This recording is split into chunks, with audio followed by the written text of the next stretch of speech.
how do we play legato on the trombone? It's different than the other instruments. For example, on the trumpet or the French horn or the tuba or euphonium, you press down the valves, keep the lips buzzing, and things are connected. On the trombone, if we do that and we're on the same partial, we end up with something called a glissando. No, maybe not that one. But the point is, we have to approach legato a little bit differently. So we have to recognize that there are natural slurs. Those are the notes that you play going across the partial, for example.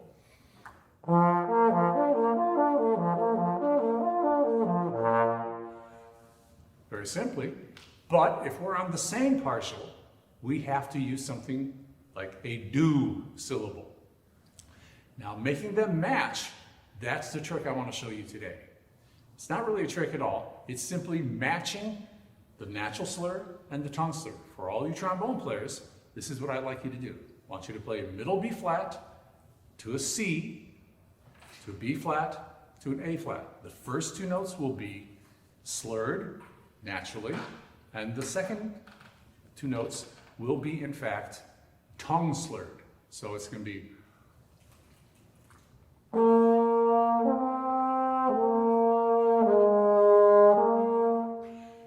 what you want to do is to listen to your tongue slur and make it match that natural slur as much as possible.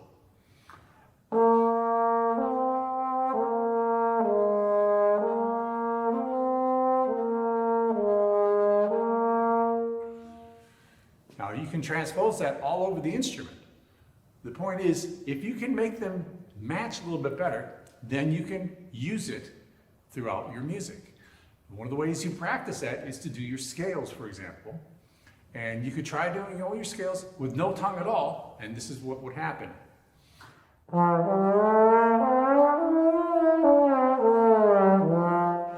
you could hear that some of those notes were broken naturally. Those were our natural slurs. F to G, B flat to C, D to E natural.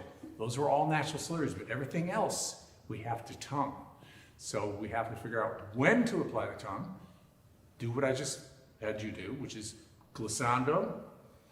Don't need the tongue there. Yes, we have to use the tongue. Yep, have to use the tongue. Yep, that's fine. Need the tongue. Nope, don't need the tongue for that one. So, putting it all together,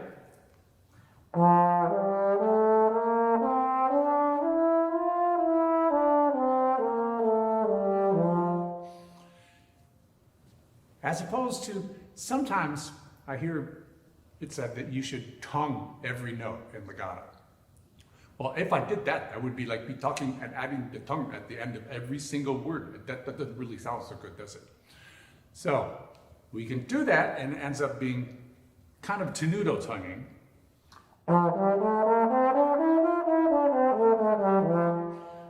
But I think the natural slurs and the tongue slurs together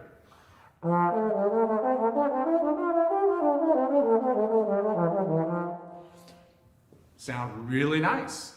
So that's the basic thing that I want you to work on, is matching your natural slurs, tongue slurs, and figuring out when to use them. By the way, my name is John Ilika. I'm the principal trombone in North Carolina Symphony, and I've been teaching at the University of North Carolina School of the Arts since 2010. And thank you for your attention.